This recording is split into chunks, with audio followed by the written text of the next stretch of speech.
Hello guys, good morning! Bumili nga pala kami kanina ng kalahating kabang bigas. Pero may bigas pa kami dito na siguro 5 kilo pa to. Namili na kami para naka-reserva. Baka kasi magkaubusan, magutom kami. Tapos, namili rin ako ng isang madilim pala dito, isang tray itlog, tas mantika, tapos toyo, yung nakagalon na. Tapos suka, tsaka ketchup. Tapos ito yung yung seasoning na pang pag nagluto-luto ng lalagyan. Tapos, teka lang.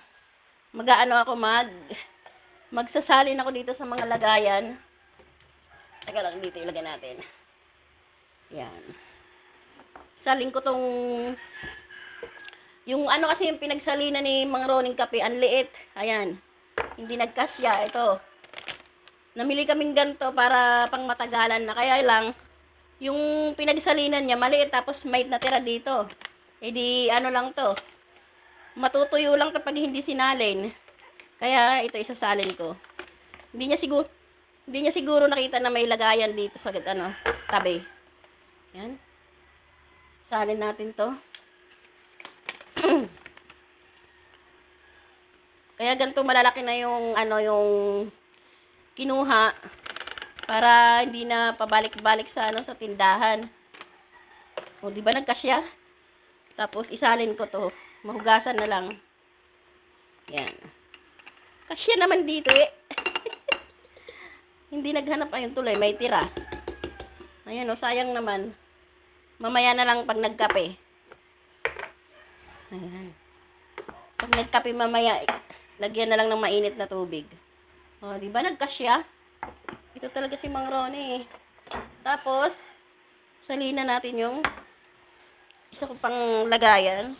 Teka lang. Itong mic natin nakalagay sa ko eh. Ang ingay kasi, tilaok ko yung mga manok. Nawala nga yung hindi nga nag-iingay yung video okay ng kapitbahay namin dito. Dito kasi sa lugar namin, magkakatabi lang ang bahay. Kaya pag may okasyon sa kanila, lahat damay-damay ang ingay. Teka, maghanap muna ako ng ng lagayan ng asukal. Pag hindi kasi sinalin yan, lalanggamin. Ito, namili na rin kami ng 1 kilong asukal. Kasya kaya dito? Kasya kaya? Malinis naman. Yan. Ganito yung binili namin kasi pag yung sachet na kape, mas magastos. Hindi kagaya ng ganito, madami oh. Hindi bili ng bili, magkano yung isang ganon, nasa nasa 16 na ata. Yung isang kopi ko blanca. Asan yung taas nito? Ayun. Kapas ata. Ayan.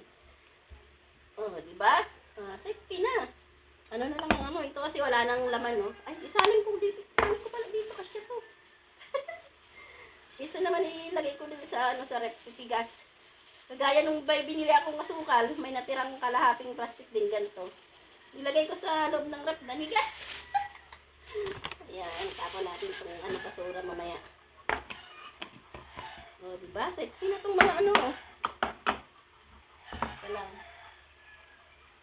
Yeah. Magsasalin din ako ng toyo. Para hindi pa bukas-bukas dito. Nakaserve ino. Saan natin to? Yung isang galon pa lang gantong toyo, guys. Yung gantong toyo is nasa lang to, 80. Diba ang mura. Ayan, nakaserve pa siya oh. Huwag na tayo mag-inarte ng yung mas masarap nga sana yung yung dato puti. Kaya lang kapag wala tayong budget, mas okay na to, di ba? Lasang to, tikman ko muna. Lasang dato puti din. Magkalasa lang din. Mas mura pa.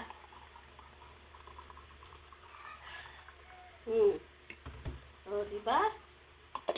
Sa isang ganto lang, 85. Ayos na. Tapos tabi natin to.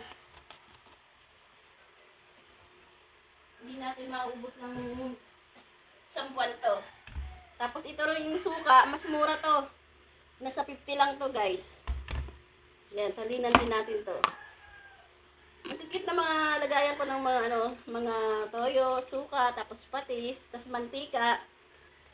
Ang bili ko lang dito, 4 ata to, naka-sale ata po no ng ng 55 sa sa TikTok. Buksan din natin to. Ayan. May suka din. Pero yung mga binibili ko talaga dati, mga mga dato puti. Kaya lang to nakita ko kanina, akala ko nga mahal to. Nung tinanong ko kung magkano isang ganto, yung toyo, una kong tinanong, 85 lang, nagtaka ako. Sabi ko, sigurado ka te, 85 lang yan. Oo daw, sigurado daw siya. Eh di, kumuha na ako ng ganto. Yan, kinompleto ko na. Tapos tapos magsalin din tayo ng mantika. Tapos itong ketchup din. Oh. Tinikman ko, masarap naman. Ano lang din to, 85 lang din to, bawat isang galon. Nagtataka nga ako guys, sino ba nakakaalam ng mga price ng ganito? Mura lang ba talaga to? Nasanay kasi ako dun sa dato puti na yung binibili kong yung haray kong kate, tig 45 ba yun? Yun yung mga binibili ko, yung mga suka, na ganon, ay na dato puting ganon, yung tig 30, ay 45. Tapos yan. Ang mura nito talaga. 85, o diba? Anoy na natin to ng isang buwan, pang isang buwan. Makatipid tayo ng ng budget. Tapos meron pa akong kalahati dito. Dagdagan na natin para hindi pa salin-salin. Ito naman ang ng mantika na to. Ata to? 80? Itong isang gantong mantika. Ganto lang ginagamit kong mantika, guys. Mas katipid yung ganyan eh. Mantika rin naman yan.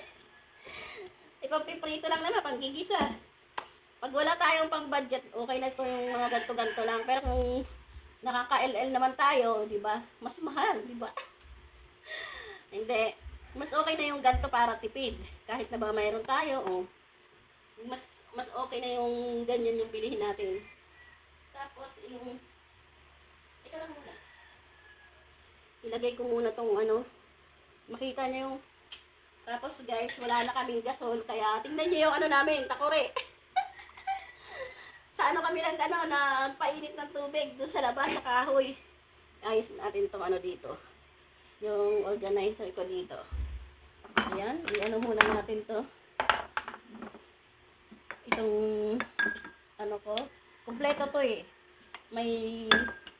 May toyo, may mantika, suka, tapos yung lagayan ko ng patis.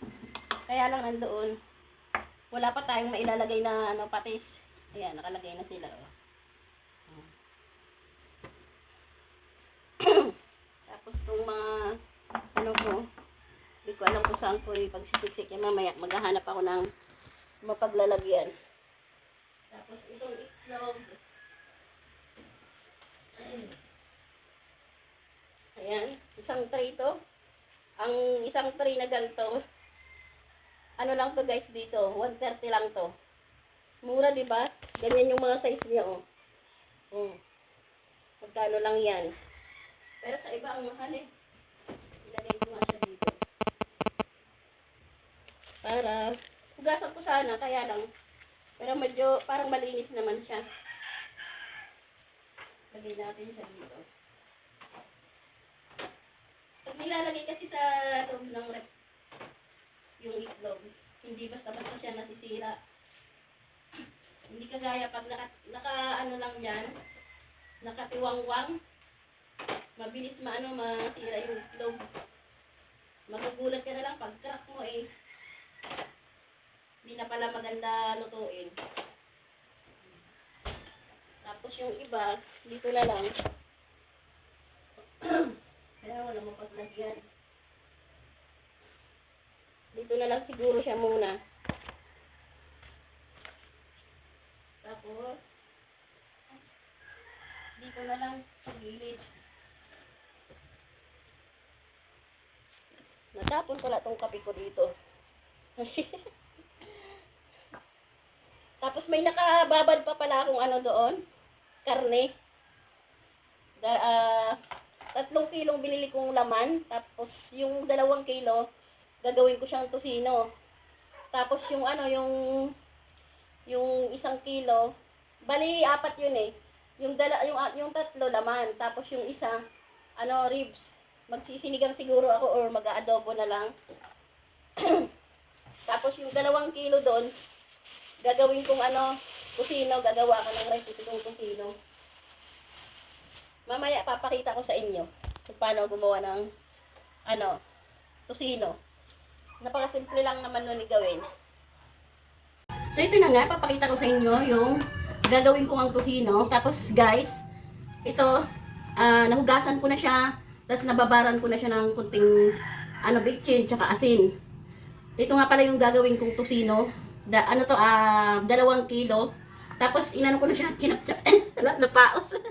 Yung ginawa ko rito lang guys, kinatkat ko siya ng katamtaman lang. Tapos inano ko siya, parang dinudurog-durog ko siyang ganon. Pero mild lang yung pag ganyan-ganyan ko ng kutsilyo. Tapos, pagkatapos, ay hinugasan ko. Syempre, hugasan natin. Kasi nga, minsan, halimbawa, pag hinugasan na natin, akala natin okay na yon. May technique tayo dyan, guys. Diba, hinugasan natin, malinis na akala natin dahil nga, malinaw na. I-try nyo, guys. Lagyan ng ano, lagyan ng asin. Tapos, ihalo-halo nyo. Makikita nyo doon kung ano yung kulay ng tubig. Yung parang may nadudurog-durog na madumi. Ganon. Ganon ang teknik kapag gumagawa ko ng karne, manok, nilalagyan ko muna ng asin. Tapos, ihalo-halo ko siya, tapos hugasan ko uli. Kasi akala na, minsan natin kapag hinugasan na natin is okay na. Ganon yung teknik ng paghugas ng karne. Sa akin lang naman, ano ko lang naman sa inyo, share ko lang naman sa inyo kung okay lang sa inyo. So ito na nga, nahugasan ko na to, tapos nalagyan ko siya ng kunting asin, tsaka kunting bitchin, tapos binabad ko siya.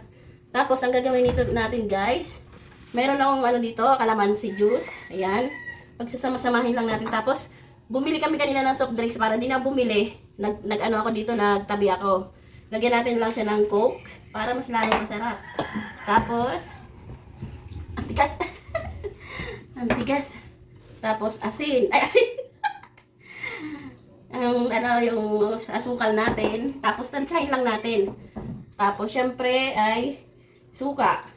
Alam niyo ba guys, ang suka ay hindi nakakasira ng kahit anong niluluto. Alam niyo ba guys, ang teknik ko sa pagluluto ng sinaing? Di ba minsan pag nagluto tayo ng sinaing is ang bilis mapanis. Lagyan nyo lang ng 1 kutsara nito.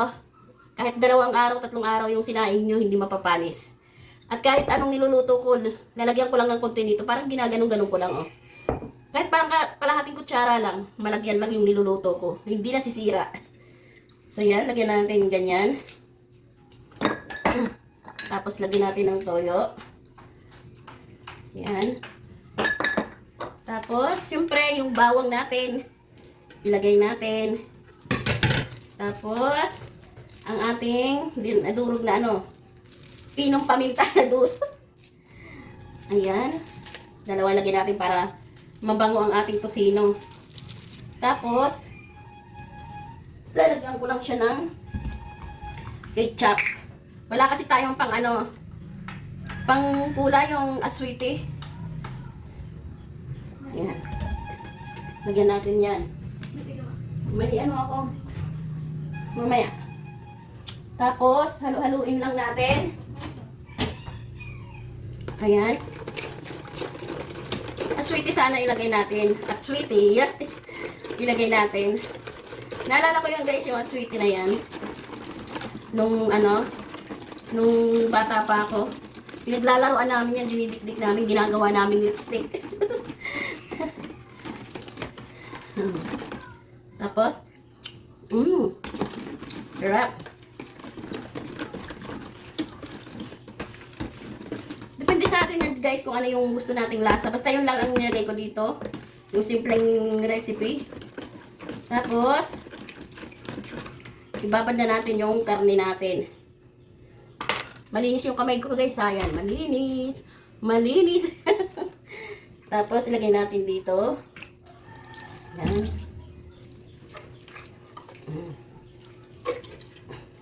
Di ba may pang-ulam-ulam na tayo?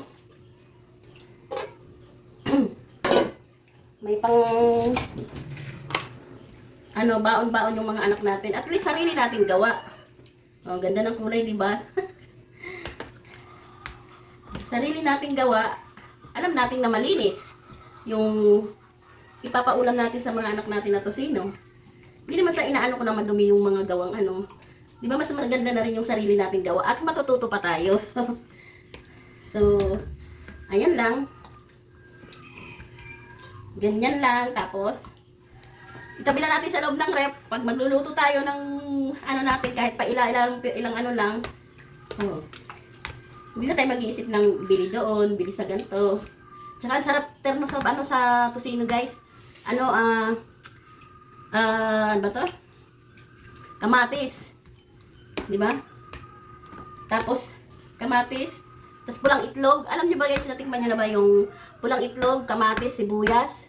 Tapos halo-haloin, tapos pigaan niyo ng kalamansi. Ay, kasarap!